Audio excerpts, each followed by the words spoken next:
নূরটা হাসিল করতে না পারার কারণে তারা সহি সমস্ত অর্জন করতে পারে না।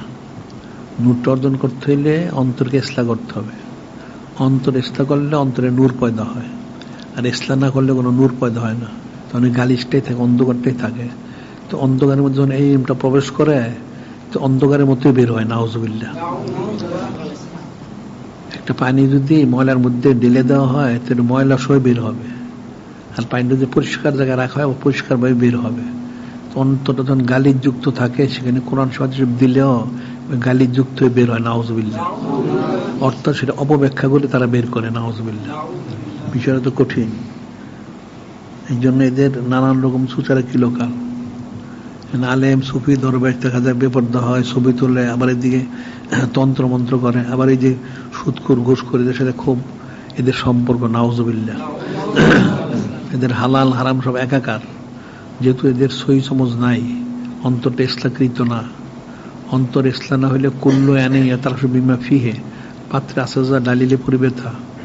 যে গালিজগুলি আছে, গালিজগুলিতে বের হয়।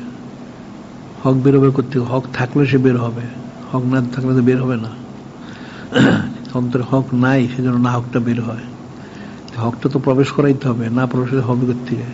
একটা পাত্রে পানি যদি পরিষ্কার পানি রাখে, তখন ডাললে পরিষ্কার পানি পড়ে। যদি পাত্রের মধ্যে ময়লা পানি থাকে, সেটা যতই ডালা হোক ময়লা পানিতে বের হবে। এই যে একটা উদাহরণ আমরা দেই, একটা কুয়া, কুয়ার মধ্যে যদি কোনো কিছু মরে, কোনো প্রাণী পড়ে, গরু ছাগল বকরি বেড়াতে মরে, পরে এটার মধ্যে পড়লে মাসালা হচ্ছে এটাকে মুর্দার আগে তুলে ফেলতে হবে।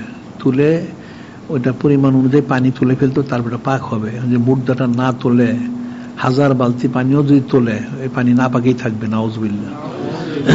অন্তরে মূল গালিশটা থাকলে, এই মুর্দাটা থাকলে, তখন কোনোদিন ভালো জিনিস বের হবে না।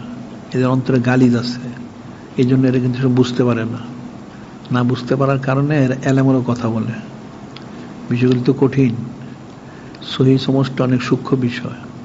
অন্তরকে ইসলাহ করতে হবে, ইলমে তাসাউফ শিখতে হবে, শিখে মস্ক করে অন্তরকে ইসলাহ করতে হবে। আলা বিযিকরিল্লাহি তাতমাইন্নুল কুলুব। আল্লাহ পাক বলেন সাবধান হয়ে, আল্লাহ বলেন জিকির দিল ইতমিনান হয়, ইসলাহ হয়। দিলটা ইসলাহ হলে তখন সে ইসলাহকৃত বিষয়গুলি তার থেকে বের হবে। আর ইসলাম না হলে কোনোদিন ইসলামকৃত বিষয় বের হবে না। এই সহি সমস্যা তো ইসলামের সাথে সম্পর্কযুক্ত। সহি সমস্যা আসবে থেকে ইসলামের সাথে। ইসলাম যদি থাকে তাহলে সহি সমজ, যাদের ইসলাম নাই তারা সহি সমজ হবে না। এই যে কাফের মুশরিক নমরুদ, সাদ্দাত, ফেরাউন, কারুন, হামান, এরকম কাফেরদেরকে নবী রাসূলরা দাওয়াত দিয়েছেন, কই হেদায়েত লাভ করতে পারে নাই। এরা কোনোদিন হেদায়েত লাভ করতে পারবে না। অন্তরে তো গালিজ আছে, কুফরি আছে। এর 1000 বুঝাইলে কোনোদিন বুঝবে না। বিষয়টা তো এরকমই। এখন যাদের বাতিল ফেরকা ওলামায়ে সু, বদ খাসলত আলা, এদের 1000 দলিল এরা মানবে না। কারণ মানার যোগ্যতা তাদের মধ্যে নাই। একটা মানুষের একটা যোগ্যতা থাকা দরকার আছে। এই যোগ্যতাই তাদের নাই যে দলিলগুলি তারা গ্রহণ করে। আবু জেহেল, আবুল হাবরে তো কম দলিল দেওয়া হয় নাই। ওবাই বিন সুলুল তো কম দলিল শোনে নাই, কই সে তো গ্রহণ করতে পারলো না। গালিশ থাকলে সেটা গ্রহণ করতে পারে না। এটা কঠিন বিষয়। এখন মূর্খ লোক সব জায়গায় বিপদের কারণ। এখন এর থেকে বাঁচতে হলে অন্তরকে ইসলাহ করতে হবে, জিকির ফিকির করতে হবে।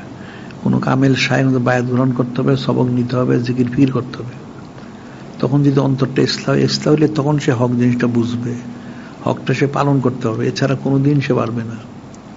এছাড়া জীবন ভরা তার মধ্যে চুচারা কিলোকালই থাকবে। চুচারা কিলোকাল থাকলে সে তো হেদায়েত লাভ করতে পারবে না।